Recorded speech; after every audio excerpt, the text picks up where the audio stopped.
नमस्कार दोस्तों, स्वागत है आपका हमारे इस चैनल में। इस वीडियो में हम आपको बताएंगे कि अपने मन पर नियंत्रण कैसे रखें। तो चलिए शुरू करते हैं बौद्ध की ये कहानी। ये 4 आदतें छोड़ दो, मन हमेशा शांत रहेगा। मन में उठ रहे सवालों को कैसे शांत करें, बेचैनी को कैसे शांत करें। इस कहानी में मैं आपको 4 ऐसी आदतों के बारे में बताने वाला हूं जिसे आप अपने जीवन में अपनाकर एक अच्छी जिंदगी जी सकते हैं और अच्छे कामों में अपना जीवन व्यतीत कर सकते हैं। अगर आप इस कहानी को शुरू से लेकर अंत तक पढ़ते हैं तो यहाँ पर बताई गई यह 4 आदतें आपकी पूरी जिंदगी को बदल सकते हैं, जो कि इस प्रकार है।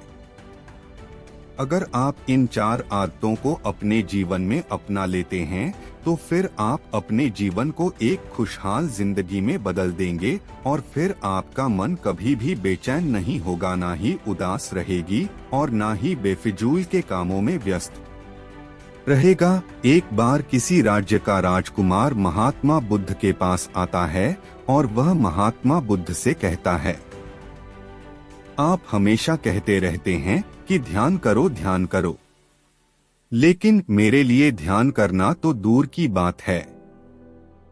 मैं कुछ समय के लिए अपनी आंखें बंद करके शांति से भी नहीं बैठ पाता हूँ। मेरा मन इतना बेचैन है कि यह हर समय कुछ ना कुछ सोचता रहता है। मैं जब भी ध्यान करने बैठता हूँ तो मेरे अंदर विचारों का तूफान आने लगता है। लोगों के बारे में सोचकर, अपने जीवन की बीती घटनाओं के बारे में और अपने भविष्य के बारे में और ऐसी ही ना जाने कितने सारे अजीबोगरीब विचार लगातार मेरे मन में आते रहते हैं। मैं इन्हें रोकने की बहुत कोशिश करता हूँ, लेकिन जब मैं इन्हें रोकने में असफल हो जाता हूँ तो मैं ध्यान को तोड़कर बैठ जाता हूँ। इतनी बातें कहने के बाद वह महात्मा बुद्ध की ओर देखता है और कहता है, बुद्ध, आप मेरी इस समस्या का कोई समाधान बताएं। बुद्ध ने कहा, मैं क्या समाधान बता सकता हूँ। सोचो, तुम्हारा ही मन है, लेकिन यह तुम्हें कुछ देर तक आंख बंद करके बैठने भी नहीं देता है। कितना आजाद कर रखा है तुमने इसे। राजकुमार ने कहा, बुद्ध, मैंने बहुत सोचा, लेकिन मुझे अपनी इस समस्या का कोई समाधान समझ नहीं मिला, इसलिए मैं आपकी शरण में आया हूँ। अब आप ही कोई रास्ता दिखाएं। बुद्ध ने कुछ देर तक राजकुमार के चेहरे की तरफ बड़े ध्यान से देखा और फिर कहा, ठीक है, तुम ये 4 आदतें छोड़ दो और फिर तुम्हारा मन लगने लगेगा। राजकुमार पूरे ध्यान लगाकर बुद्ध की बातें सुनने लगा। बुद्ध ने कहा, पहली आदत, दूसरों के मन को पढ़ना छोड़ दो। तुम और तुम्हारे जैसे ज्यादातर लोग यही गलती कर रहे हैं कि वो दूसरों की मन की बातों को पढ़ने का प्रयास कर रहे हैं कि अच्छा, सामने वाला मेरे बारे में ऐसा सोच रहा है, और यही एक आदत तुम्हें सबसे ज्यादा बेचैन और परेशान कर रही है। ज्यादातर उत्सवों पर लोग दूसरों के मन की बातों को गलत और नकारात्मक तरीके से ही पढ़ते हैं। जैसे कि लोग अक्सर सोचते हैं कि दूसरे लोग उनकी तरक्की से जलते हैं, उसे नीचा दिखाना चाहते हैं, उसे पसंद नहीं करते, उसकी मदद नहीं करना चाहते, और ऐसी ही ना जाने कितनी सारी नकारात्मक बातें ये लोग दूसरों के प्रति अपने अंदर बैठा लेते हैं। फिर उनके बारे में ही सोचते रहते हैं, उनसे बदला लेने के तरीके सोचते रहते हैं, उन्हें नीचा दिखाने के मौके ढूंढते रहते हैं, और दूसरों के प्रति यही नकारात्मक सोच इन्हें दुखी करती है, और फिर ये लोग बेचैनी महसूस करते हैं। इसलिए दूसरे लोग क्या सोच रहे हैं इसका अनुमान लगाना बंद करो। दूसरे लोगों के विचारों को पढ़ने की कोशिश करना बंद करो। अगर पढ़ना ही है तो खुद के विचारों को पढ़ना शुरू करो कि तुम्हारे अंदर क्या चल रहा है। कहीं तुम नकारात्मक सोच, शिकायत या बुराई करने जैसी आदतों के शिकार तो नहीं हो रहे हो। बुद्ध ने कहा, दूसरी आदत ये सोचना कि असफल हो गए हो तो लोग हंसेंगे। हंसने दो। लोगों को असफलता पर हंसना तो लोगों का धर्म है, क्योंकि अगर तुम सफल हो जाते तो यही तो वो लोग हैं जो तुम्हारी तारीफ करते, तुम्हें सम्मान देते, तुम पर गर्व करते। अगर तुम अपनी सफल होने पर दूसरों से तारीफ की उम्मीद करते हो तो अपनी असफलता पर उनके हंसने से तुम्हें दुखी नहीं होना चाहिए। और समस्या ही यही है कि हम इंसान असफलता को बुरा मानते हैं, जबकि असफल होना सफल होने से भी ज्यादा जरूरी है। क्योंकि बिना असफल हुए सफल इंसान के अंदर घमंड और दूसरों को खुद से छोटा समझने की भावना पैदा करती है, जबकि असफलता हमें विनम्र रहना, धैर्य रखना और लगातार प्रयास करना सिखाती है। इसलिए असफलता को बुरा मत समझो, और अगर तुम्हारे काम में असफल होने की संभावना नहीं है तो इसका अर्थ है कि तुमने अपना लक्ष्य अपनी क्षमताओं से छोटा बनाया है। और अगर लोग तुम पर हंस नहीं रहे, तुम्हें ताने नहीं मार रहे हैं, तुम्हारी बुराई नहीं कर रहे हैं, तो तुम अंदर से मरे हुए हो। तुम अपने मानसिक सीमाओं से बाहर जाकर कुछ नया करने का प्रयास नहीं कर रहे हो, क्योंकि असफल भी वही होता है जो कुछ नया करने का प्रयास करता है। और एक बात हमेशा याद रखना, अगर तुम्हारे अंदर असफल होने का साहस नहीं है तो तुम कभी भी तुम बड़ा लक्ष्य हासिल नहीं कर सकते जो तुम करना चाहते हो। इसलिए असफल होने और लोगों के हंसने से डरना बंद कर दो। बुद्ध ने आगे कहा, तीसरी आदत, समय को काटना छोड़ दो।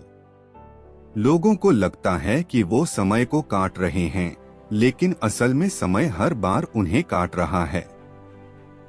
लोगों के द्वारा समय को व्यर्थ के कामों में बर्बाद करने का केवल एक ही कारण है, और वह यह है कि उन्हें लगता है कि उनके पास बहुत समय है, जबकि सच्चाई यह नहीं है, क्योंकि उनसे पहले वाले लोगों को भी यही लगता था कि उनके पास बहुत समय है।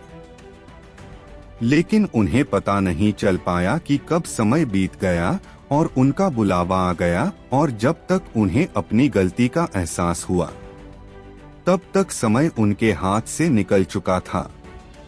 बस पश्चाताप रह गया था कि सारा जीवन व्यर्थ के कामों में बर्बाद कर दिया, और फिर वो चले गए इस दुनिया से बिना खुद को जाने, बिना इस जीवन की सच्चाई को समझें। इसलिए जब तक यह जीवन है, इसे अच्छे कामों में लगाओ। खुद को जानने में, दूसरों की मदद करने में, लोगों को सही राह दिखाने में, मानवता के कल्याण में, और दूसरी बात, समय को बर्बाद करने से आज तक किसी को खुशी नहीं मिली है। हालांकि समय काटने से तुम्हें क्षणिक खुशी तो महसूस हो सकती है, लेकिन जब तुम्हें होश आता है और तुम देखते हो कि कितना सारा समय बर्बाद किया जा चुका है, तब तुम्हें खुद पर क्रोध आता है और तुम पश्चाताप के भाव से भर जाते हो, और फिर यही पश्चाताप का भाव तुम्हारे अंदर तनाव पैदा करता है और तुम बेचैन हो जाते हो और लगातार अपनी उस गलती के बारे में सोचते रहते हो। फिर तुम्हारा किसी भी काम में मन नहीं लगता और तुम उदास रहने लगते हो, और यह चक्र लगातार चलता रहता है, जिसकी शुरुआत हुई थी समय को काटने से। इसलिए समय को काटना बंद करो और वो करना शुरू करो जो जरूरी है। बुद्ध ने कहा, चौथी आदत, यह सोचना छोड़ दो कि मुझसे बड़े बड़े लोग नहीं कर पाए तो मैं कैसे कर पाऊंगा। असल में दूसरों से खुद की किसी भी चीज में तुलना करना ही व्यर्थ है। सबकी परिस्थितियां अलग हैं, सबकी सोच अलग है।